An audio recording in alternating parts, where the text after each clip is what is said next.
Are you serious about planning a successful business exit? From Angel to Exit is your go-to resource. Subscribe to our newsletter at eckfeldt.com/podcast for even more valuable insights. And to get personalized guidance, take our free exit readiness assessment.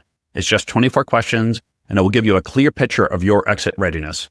Find the assessment at eckfeldt.com/exit.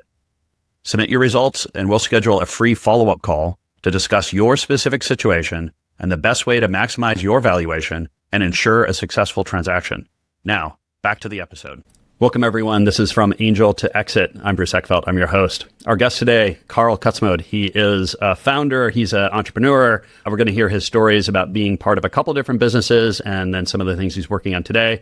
Carl's been in the talent recruiting space for quite some time, has some real insight, some real experience in this area. I'm excited to not only hear about his entrepreneurial journey and his exit stories, but also what he's seeing in the talent space around companies today.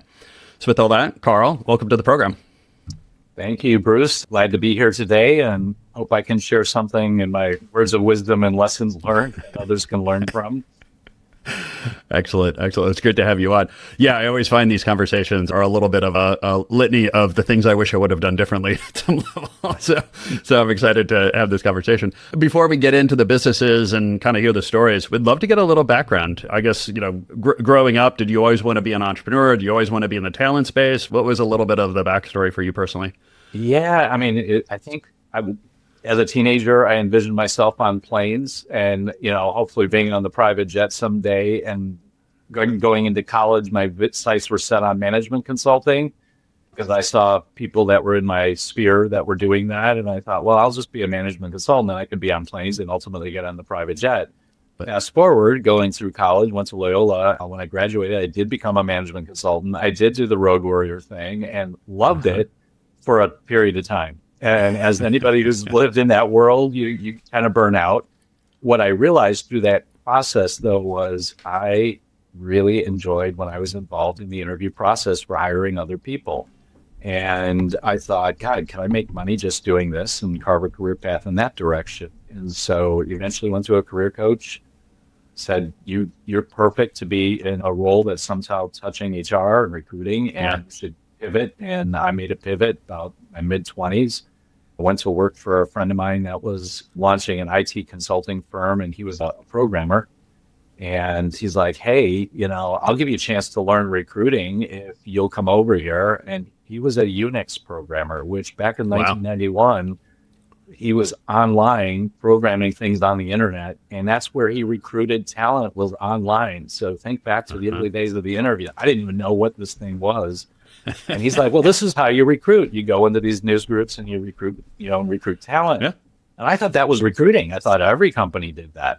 And I quickly learned, not every company was online recruiting. And so we had a competitive advantage in that we mastered that at an early point in the online, recruiting industry, which eventually, fast forward, I helped him build and exit that company and then went off and started my own. And my first business, Tiburon Group in the mid-90s, was to help companies get online, help them put their, manual, put your job ad in the newspaper and post and pray, put that all online and all the systems and processes and everything else. So I was able to marry both my consulting desire and love for solving problems with recruiting in a different way.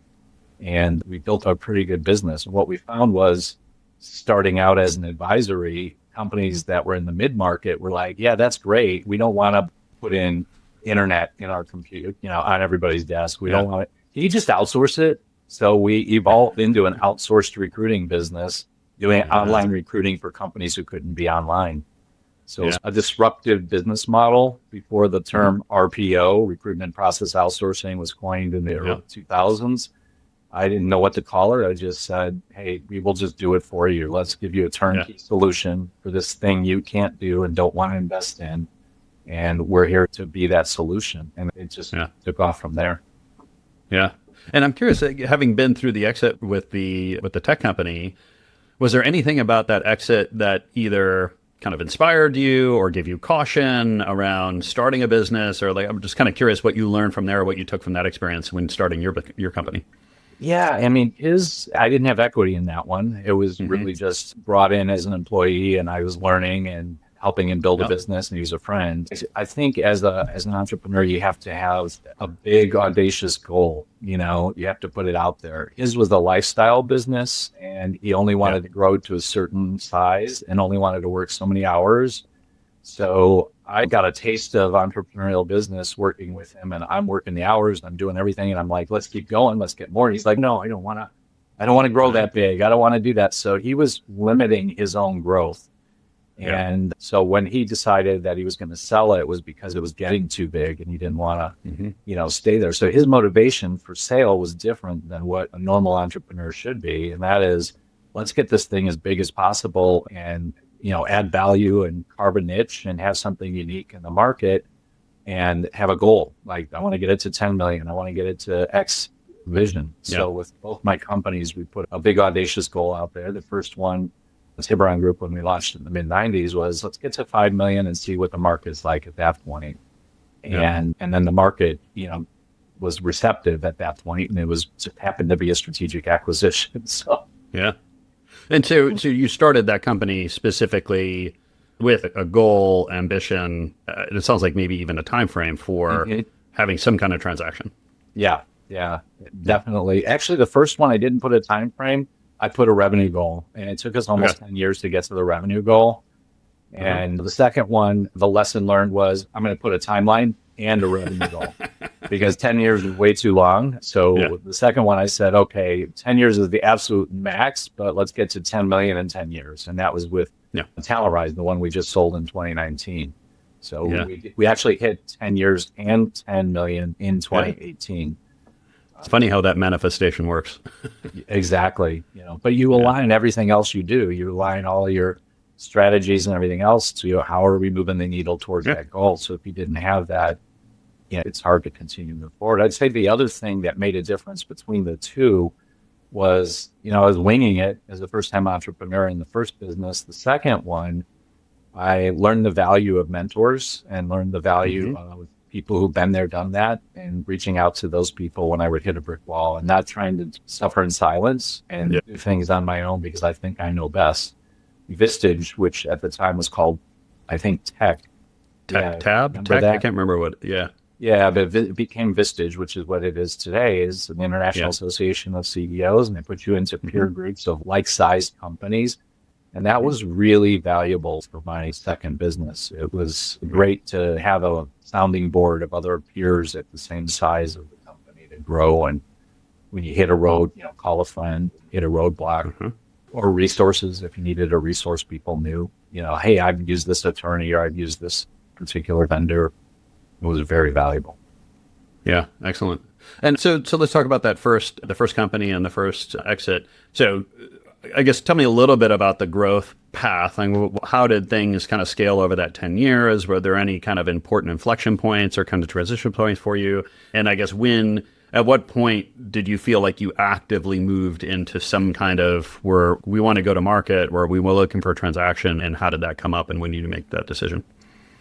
Yeah, I think our growth, we started the business as advisory. And as I mentioned, we realized the clients were asking for us to do it for them. So once we realized, listen to your clients, advisory is a project-based and you're constantly hunting for the next project. And sometimes you can have some annuity revenue from that. We realized we needed to have some sort of an annuity model or a revenue stream that was building and reoccurring. So that was an aha moment when we started getting into the outsourced recruiting business. And that grew quickly because what really was the inflection point for that was the 2000 timeframe when we had the big .com bomb.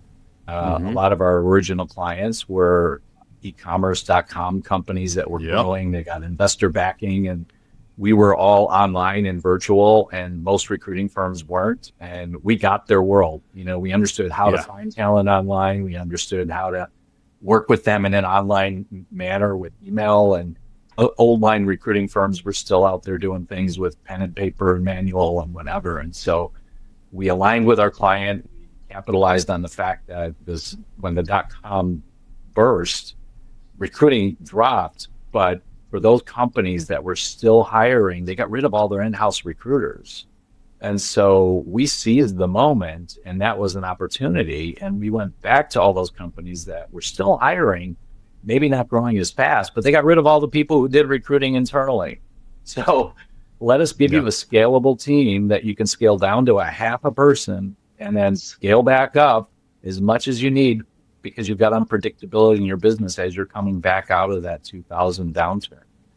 And that really put our outsourcing business on steroids and continued to grow. And we saw that same trend in a couple different times. 2008 market downtown, we did the same thing with TalentRise. We rode that wave going out of 2008 because all the in-house recruiting teams got decimated. Guess what, guys? Double down on the outsourcing because there's still hiring going on. And executive search is still a layer, that service that we had as well.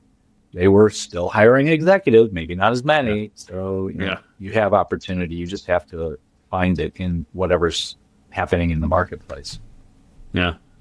So when did the first idea of the exit start to come up for you in the first company? And tell me a little bit about the journey there. Yeah, that was really driven by one of my first clients.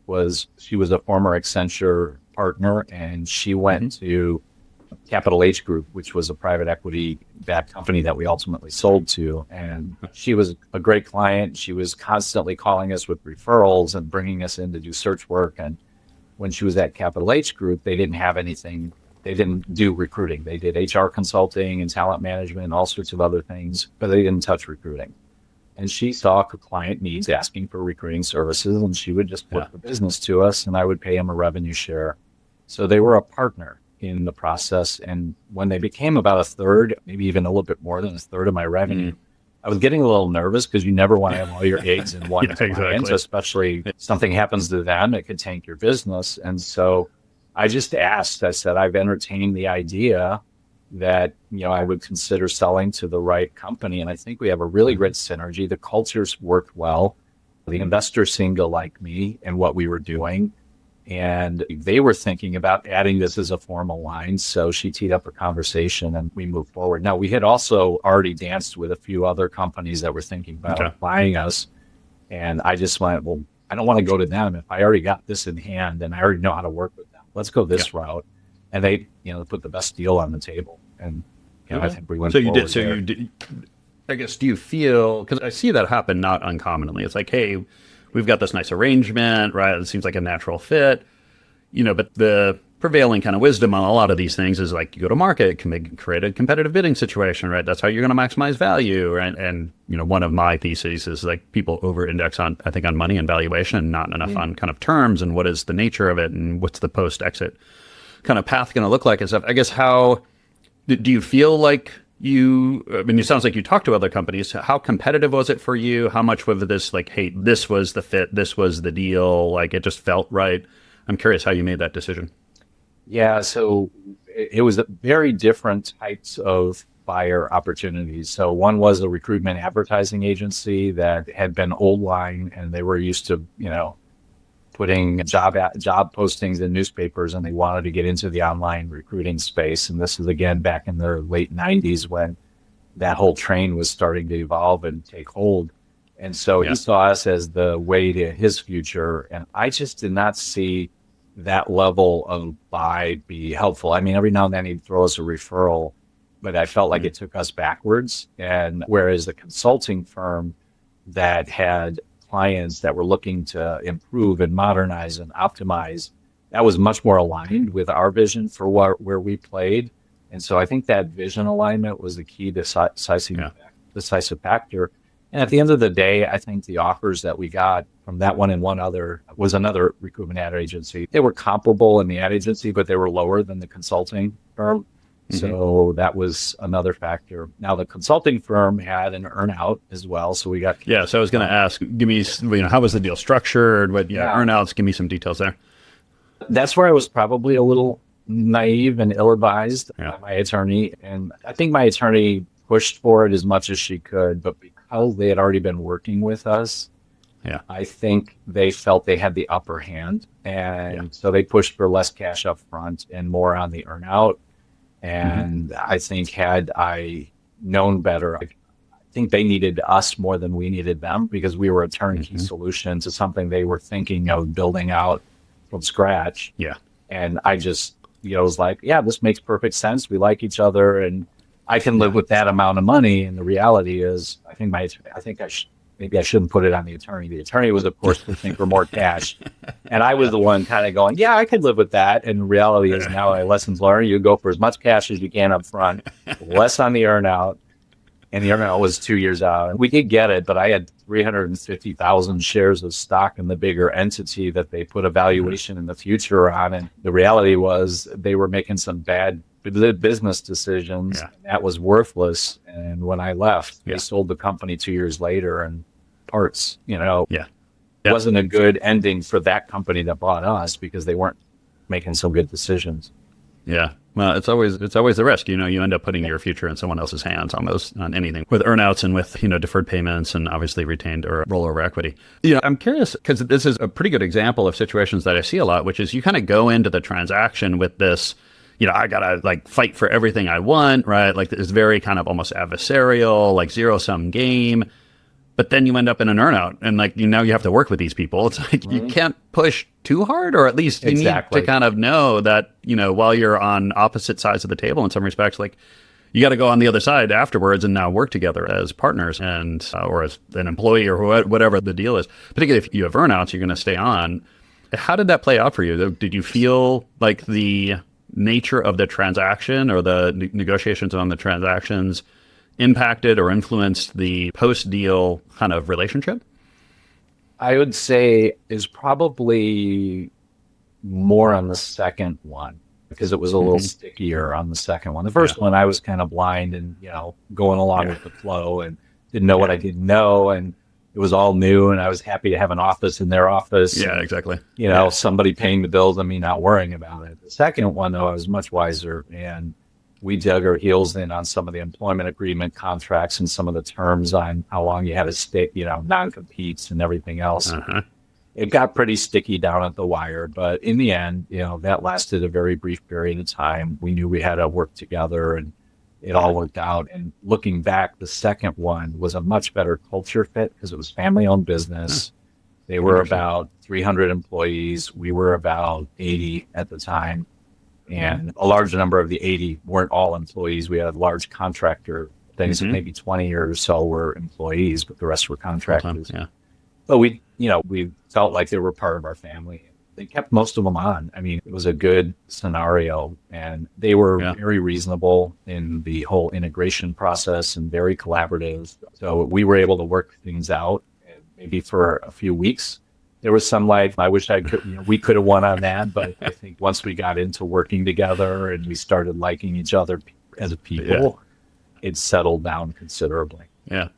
Well, fill in the gap for me. So you in the first company, you did the deal, you joined, you did the 2-year earnout. It sounds like the company went through some difficult times, ultimately ended up getting sold. When did you kind of practically exit that business or that role, and how did that? What were your reflections around that? I'm always curious when people do earnouts and then leave, how they kind of navigate things. So on the first one, we were rolling along. The first PE investor they had understood our industry and they understood that recruiting cycles happen when you've got economic cycles. People lay off when there's a down economic cycle. In the middle of my earnout, they changed PE backers to a company that had only invested in technology companies. And so, the game, technology is all about multiples, and every year revenue increased by 10, 20, double. And they started handing me revenue goals with, all right, next year you're going to do 40% more than you did last year and blah, blah, blah. And I'm like, look, dude, this is what's going on in the economy. We're heading into a recession. I can guarantee you it's going to be a flat revenue year for my practice. And the boss I had just didn't sign up for that. And I said, here's my notice. Good luck with that. You guys aren't going to be around. 3 years later, they were gone. And they didn't want to listen. They just did not want to listen. Yeah. Well, it's a challenge. And that's a lot of the struggle I see founders go through is when they do sell and they give up majority stake and now, someone else is kind of boss. And, whether it's just general direction, it's like, hey, we're going to go in a way that's really not aligned with the founder's goals, or they're just understanding expectations, are just not reasonable. It puts founders in a tough spot. So, It does. So you left. How? Yep. I mean, were you jump right into the next business? What was that transition period like? No, I decided I just wanted to consult for a few years. I also had a non-compete, so I had to get a take. I was in a year and a half or 2 years non-compete. So I thought, well, I'll just consult. That's not competitive. And I went over to Career Builder, and they were spinning out their outsourced recruiting practice called Personified. Right. So I was an advisor on that, working with the president of Career Builder and the teams that were building out Personified. Yeah. There was a consulting aspect to that they wanted to build out with some training. And so I wrote a bunch of training programs, and it just gave me a home on a consulting gig. And I met somebody there who was really a cool guy, another consultant. And he ended up wrapping up his project and leaving and calling me at about the end of one of my projects, near the end of 2008, going into, about somewhere in 2008, early 2008. And he called me over. He's like, hey, I got a gig over here. The IT consulting firm is spinning out a recruiting business, very similar to the one you sold. And they wanted me to do it. And I'm an HR guy. I have no idea how to build this thing. You got to come over here and build it. And so I followed them over there, and they spun out TalentRise and gave me equity and said, build what you built before. Here's our platform, run with it. And it was two brothers and an investment banker that came together as partners in the IT consulting firm called Maven Wave Partners. Awesome guys to work with. I learned a tremendous amount from them. And they basically gave me a nice platform to build another business, just like the one I sold. And we did it all over again. And the reason they did that model was they had just won a huge contract with Google.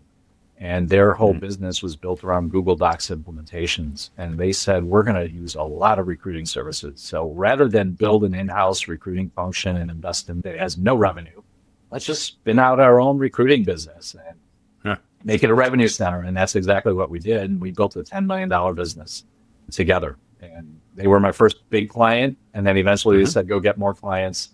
And we set the goal up front, 10 million, 10 years. They wanted out by then. And I said, that's perfectly fine. And if the 10 million revenue hit sooner, that would be our exit trigger. Yeah. Like, okay, let's go. Sounds like a good plan. And I guess, what did you consciously do differently in terms of the early stages of that company based on kind of your learnings from the previous one? I mean, it was a little different in that, I was learning a lot from them, and I had to attach their vision to what I had built before was slightly different than what they wanted to do. So we had to modify the vision, but I had a lot more resources, a lot more tools. I had money behind us. So, I think anytime you can go in to a situation where you've got a platform to build on, it's a much better situation than just trying to bootstrap it and do it from nothing. What did I do differently?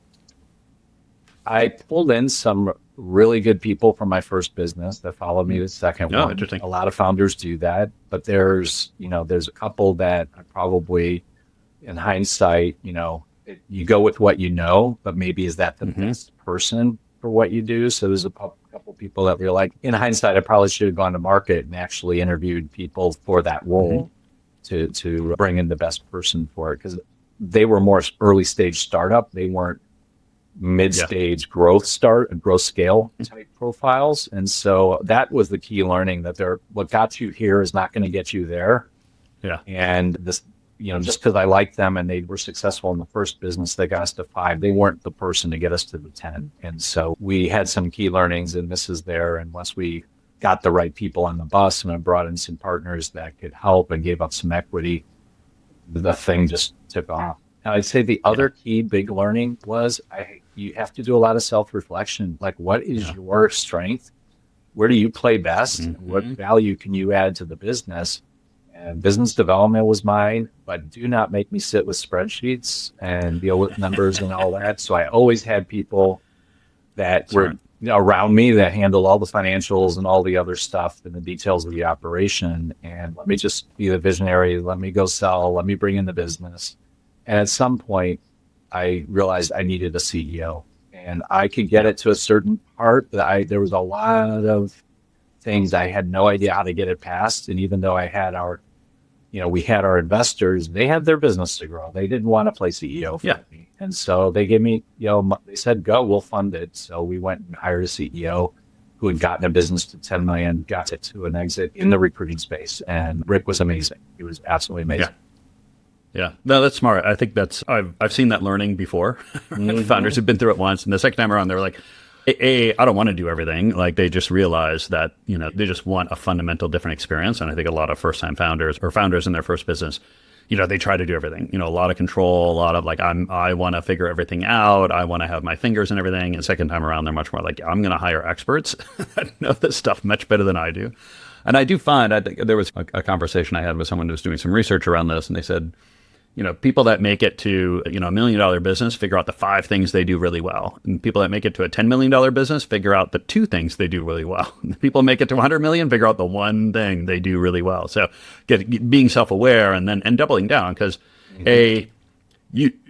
you're spending your time in a much higher leveraged situation and you get better at it, right? If you're focusing on it, then you get better at it. And then you bring in people. It forces you to bring in people who do these other things in a much better way. And so it's the platform for scaling. Well, absolutely. Yeah. And there's a term being thrown around, fractional, consultants. And I don't think everybody understands exactly what that means, but it's a great way to get really great experience at a fraction of the cost that you can afford when you're at different stages of your business growth. You really need somebody with the relationships to open doors or to get you capital or what have you, but you can't afford the high-powered sales guy or chief growth officer or whatever. But there are people who just do that for 2 or 3 companies, and you get to hire them for a quarter of their time. You don't need to own them. You need to leverage their relationships, and you need to leverage their knowledge to get you where you need to go. I would go so far as saying, it's not just that you can't afford them; it's that they probably don't want to work for you full time. Well, that's another thing. They may not want to work. You just wouldn't be able to get them, even if you offered them a full time position. They probably wouldn't take it, right? Because there's not enough challenge as a single company. It's like good people want to do good work, and sometimes there's not enough work in a single company. So that's the other thing I'm finding about the fractional is that it actually works with the fractional, because then as a fractional, I can work with 5, 6, 7 companies and do really great work, and I feel motivated and excited. And whereas if I was just working with one company, I'd get bored by Tuesday morning because I've done all the valuable things I would have completed by Monday, end of day. Yeah, exactly. When you get to play as a fractional, you get to play in the space that you enjoy most, that motivates you, and not everybody is going to be wanting to stick around and maintain once they get the thing running the way it should and it's running smooth. Those people are like, okay, I'm bored out of my mind. Challenge. So it's a perfect opportunity for someone who thrives on solving problems, fixing things, turning around things. And once it's at steady state, okay, time for another one. Yeah, exactly. So for the second company, when did the kind of go to market decision come up? How long did it take? Give us a little sense of what that journey was like. Yeah. So in terms of go to market, they had a vision, as I mentioned, they were an IT consulting firm. They landed this project or contract with Google as one of their premier partners for implementation of Google Docs. And so they were starting to get referrals from Google to implement Google Docs for major corporations. So we focused for the first year and a half on building out our capabilities to support just them as an in-house recruiting team, even though we had a separate brand. And then as we were also dealing with 2008 and the recession. And so it was a great home to just hunker down and focus on their needs. And as things started coming out of the recession, 2009, 2010, and go on, we followed disruption. We looked at the market and we said, all right, we got our parent company up and running and they're doing fine. Let's go get some new clients now that the dust has settled. And where is their industry disruption? Well, financial industry had melted down, but compliance and regulatory roles were opening up. And being an executive recruiting firm, we zeroed in on that right away because that was where the financial services industry was scaling and hiring like crazy. Is now they had over-regulation and they had to put in roles to meet that demand. And then the other thing that was exploding going into I'd say 2010, 11, 12, 13 is e-commerce retail. All of a sudden, we had the dot-com bomb and no one was ready for e-commerce online in 2000. And then all of a sudden, by 2010, everybody's online. And trying to figure out how to sell online. And so exactly. we followed that disruption of the retail industry, and that really took off big time. And then at some point in the midst of all that was healthcare reform. We started having discussions around reforming healthcare, and that impacted technology companies, healthcare organizations, insurance payers. And so we picked those three as kind of our, niche. I guess the theme and the lesson is follow disruption. And that's where we built our GTM market plans around. And that was, to our credit, a success. Yeah. Yeah. And what did the actual transaction look like in terms of the second sale? Give me some color around that one. Yeah, so we got, very generous employment agreements, which was nice for the partners. We had employment contracts, I believe, were 2 years. We had to stick around, which was not, I think they started at 3 and we got them down to 2 because you never know. We wanted to make sure we got out if we could. And then they had quite a lengthy, I can't remember the actual timeline for the earnout periods. And they wanted to put all of it at one end. And I think the negotiated point was we broke it into two phases. One was near-term earnout, and it was tied to certain contractual deals closing and what have you. And the other one was a time to earn out. You get the rest of your money at this point, regardless of what happens, as long as revenues maintain a certain thing. We unfortunately did lose a large outsourcing client because there was some market blip because of the recession, but we were able to retain, most of the earnout monies that we were due, and the cash up front was fair and equitable. We were all pretty happy with what came out of the cash deal. Yeah. Yeah. My general advice to founders going through that is you want to be pretty happy with the cash because everything else is dependent. Exactly. And they were really great people to work with and fair all the way, in the end, once we hammered it out and were able to get it, they were reasonable. So tell me, I'm curious about the differences between the two. Like as you reflect and look back on them, like what do you notice in terms of the nature or the experience of the first exit and the second exit? What did you learn, or what were the differences between them? I think the differences, culture plays a key role in the decision as a founder. You really want to maintain your team that got you there as much as possible, and that was really important to me. I felt like the first one, they did do what they could, but we did lose quite a few people at some point on a purely numbers basis. Hey, looked at the numbers and we have to cut here when the market dipped a little bit. And it was a very numbers-based decision. The second one, we sold in 2019, February. 2020, we got hit with a pandemic. The entire world blows up, and we had, they bought us, and we had 20 or so full-timers and a bunch of contractors that we converted to full-time as a part of the process of being acquired. And the CEO was distraught by having to lay people off and let people go. It was personal. It was a family member it was a different feeling for the employees that I lost from one to the other. And I'm sure. And we brought back after the pandemic settled down, we brought back pretty much almost, I'd say 90% of the people that we put on furlough or laid off, and we got most of them back. And because the business came back, they came back with a vengeance. Companies were hiring back again. That's always the challenge. It's like these downturns. It's like it's going to turn around at some point. It's like how deep you cut. How far do you put yourself back?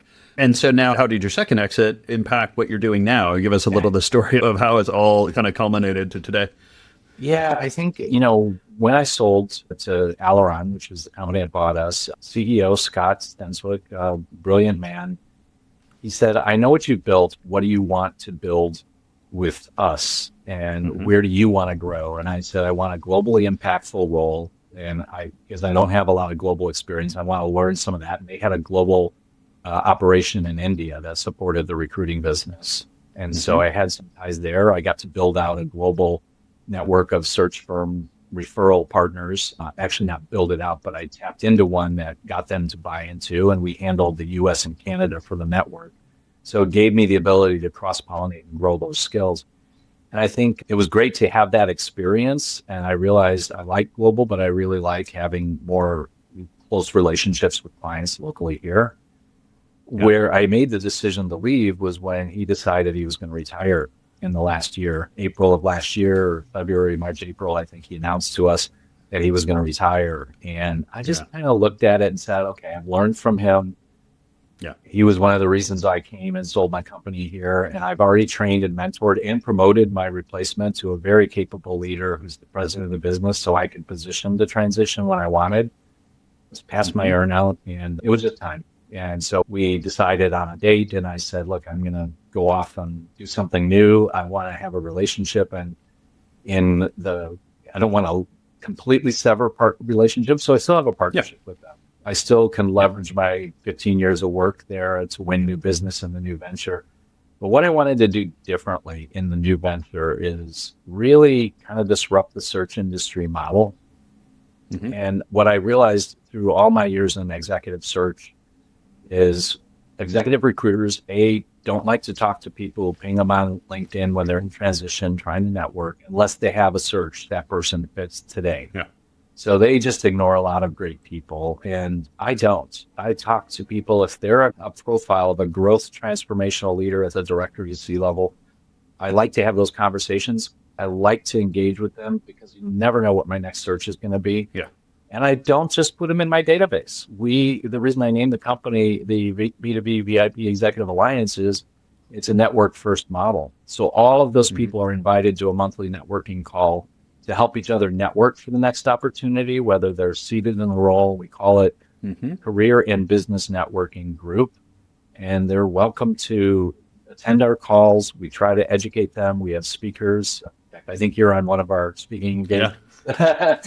To help educate them and help advance them in their career. And then we offer career transition coaching for those that need a little extra help. They're mid to late career. Maybe they're struggling with the AI, powered job search that they have to encounter today. And we really want to give them a little extra hand holding in their job search. So I look at it as, let me build deep relationships with you. Let me help you in different ways, not just throw you in my database and forget about you. And that has really resonated with the clients that are starting, that are giving us search opportunities because they feel like it's a more human to human approach than just transactional. Yeah. I'm curious because I find a lot of founders, have ideas of things they want to do next, but they don't always articulate them and they don't necessarily develop them early. Is there anything you wish you would have kind of done earlier before your exit to kind of give yourself a better running start or build yourself a platform? What do you think you could have thought about while you were still in the other business to make this business, scale that much faster or get more traction quickly? I think holding some focus groups is always good with existing clients, past clients, and just validating my thinking on this. We're actually in the midst of a third iteration on our website of messaging and, go-to-market tweaks. But it's been an evolution. I launched the business in June of last year, and it had a feel that was more about career coaching. We're helping the late career execs, which is the new service that I wanted to launch and get exposure with and let my network know. But then my clients who hired me for search were forgetting that we do executive search and do great work in the executive search. They thought I transitioned the business. So I didn't necessarily do the right messaging to say, hey, we do this, but this is a new offering. By fall, we decided that a lot of our work has dealt with private equity and venture-backed, scaling startups and organizations in the mid-market. So we thought, let's create a platform for just private equity and investors that addresses the leadership needs. And we started beating our head against the wall to open more doors there. And we realized that's a whole different market if you're going to go 100% down that path. So we did some focus groups earlier this year. We realized the messaging was off. We realized what we needed to tweak. And so now we're in a position of changing that GTM messaging to be more growth transformation focused, regardless of whether they're investor backed or not. Because now I can go back to my prior clients, many of which were great, successful mid-market businesses, and really serve their needs again. And I'm not excluding that. Whereas when we pivoted in the fall to just private equity and investor backed, and we were going to go sell to them, it was a little different. And one of the people that was instrumental in making us realize this is a pivot was the CEO of the first company that we sold to. Dan Weinfurter, who was the CEO of Capital H Group. And we maintained a relationship, and I had him in my Full focus circle. group. And Yeah. he's like, yeah, this is how they buy. And, unless you're already in the inner circle, it's going to be an uphill battle. You may want to broaden. I'm like, okay, light bulb goes off. All right, we're 9 months in. Let's get back to basics. Let's work with the people who know us and love us. And if they're investor backed, great. We can capitalize on that. We'll continue to work with them. Yeah. Great story. We're going to hit time here. Carl, if people want to find out more about you, about what you're doing these days, what's the best way to get that information? Well, connect with me on LinkedIn for sure, and check out b2b-vip.com, and you'll see all of the latest iteration of what we're doing. And certainly, when you connect with us on our website, you can reach out and do an inquiry to get into our network group, providing you're a director to C-level that's in some sort of transformational growth business. Look forward to Excellent. Talking to as many people as they can. Yeah, I highly encourage everyone to check it out. We'll put all the information in the show notes so people get that. Carl, it's been a pleasure. Thank you for taking the time today. Thank you.